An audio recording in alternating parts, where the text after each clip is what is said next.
Toulouse 4ème avec 11 points reçoit Saint-Etienne 8ème avec 9 unités. En cas de succès, les Toulousains pourraient retrouver le podium et les Stéphanois y grimper provisoirement. Le TFC est invaincu depuis la première journée et reste sur un nul obtenu à Angers. Les Verts de leur côté viennent de renouer avec le succès face à Caen. Jean-Luc Gasset est privé de Cazerie suspendu. Elle laisse sur le banc bon nombre de ses cadres comme Perrin, Amouma, Selnès ou Salibur. L'idée étant de préserver certains joueurs avant la réception de Monaco. Mais aussi l'idée est de réaliser un bon match ici au stadium. Et ça démarre bien pour les Stéphanois qui à la 22e minute ouvrent le score par l'intermédiaire de Loïs Diony. Deuxième réalisation pour l'ancien Dijonais qui n'avait plus marqué depuis la première journée. C'était face à Guingamp. 5 matchs de disette. Et bien il retrouve le chemin des filets. Loïs Diony, lui qui avait vécu une première saison stéphanoise extrêmement compliquée l'année dernière. Il avait même été prêté en Angleterre sans grande réussite non plus.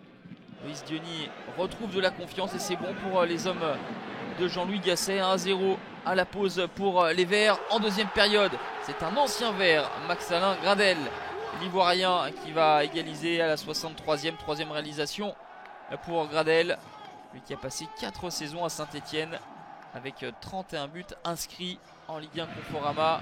La lucarne, la toile d'araignée de Ruffier est nettoyée. 66e minute, l'erreur de Baptiste René conjuguée à celle de Sangaré, gêné par le pressing de Selnès. La récupération de Cabella qui glisse ce ballon entre les jambes de Baptiste René. Saint-Etienne repasse devant. Les Stéphanois sont dans un temps fort et vont surtout profiter une nouvelle fois d'un errement défensif. C'est Yanis Salibur qui venait de faire son entrée en jeu. Il profite de la mésentente entre Christopher Julien et son gardien. Manque de communication entre René et Julien. Bugag, mais qui permet tout de même à Saint-Etienne de prendre un avantage plus conséquent. 3-1, un quart d'heure de la fin. Casanova lui aussi a fait entrer les joueurs comme Jimmy Durmaz, l'international suédois, crochette et enroule impeccablement ce ballon hors de portée de Stéphane Ruffier qui avait été très bon ce soir. Auteur de nombreuses parades, Stéphane Ruffier doit s'incliner sur cette frappe imparable du hipster toulousain. On va en rester là. 3-2 pour Saint-Etienne qui a su exploiter les 3 erreurs défensives toulousaines pour s'offrir une première victoire à l'extérieur.